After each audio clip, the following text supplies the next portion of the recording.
刚才我先给到小的到晒，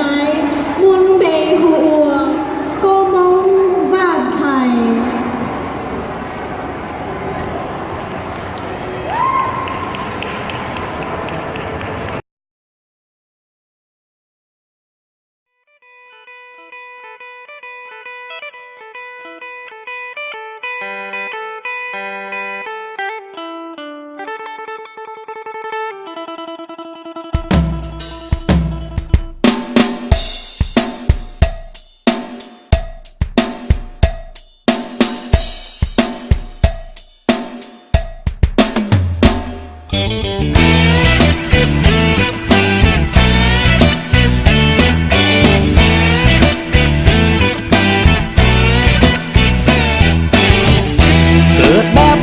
ก็อยู่แบบนั้นไม่ต้องไปฝันจะเป็นแบบไหน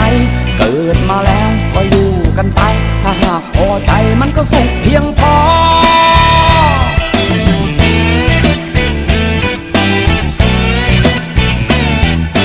เกิดเป็นกรรมกรเราก็อยู่กับทรายกับปูนก่ออาคารตึกสูงถึงจนแล้วก็ภาคภูมิใจ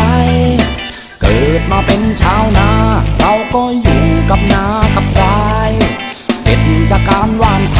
กลับบ้านไปก็ยังมีข้าวกิน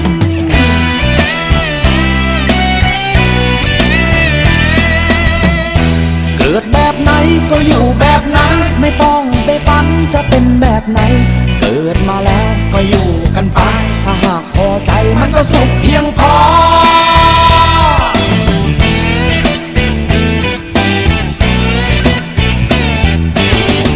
มาเป็นคนไทยเราก็อยู่กันแบบไทยๆถอยที่ถอยอาศัยใจถึงใจมันก็ไม่หนักหนาเกิดมาเป็นตัวเราเราก็อยู่ไปตามประสาไม่โทษดินโทษฟ้าก็หากินกันไปอย่างเรามีแค่ไหน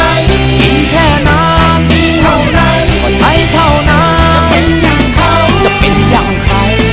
พอใจมันก็สุขเหมือนกัน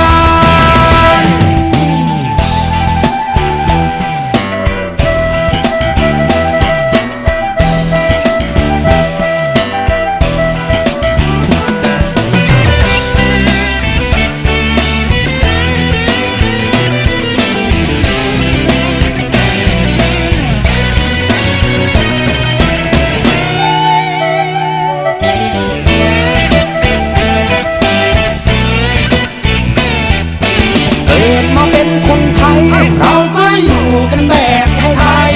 ๆถอยที่ถอยอาศัยใจถึงใจมันก็ไม่หนักหนาเกิดมาเป็นตัวเราเราก็อยู่ไปตามประสาไม่โทษดินโทษฟ้าก็หากินกันไปอย่างเรา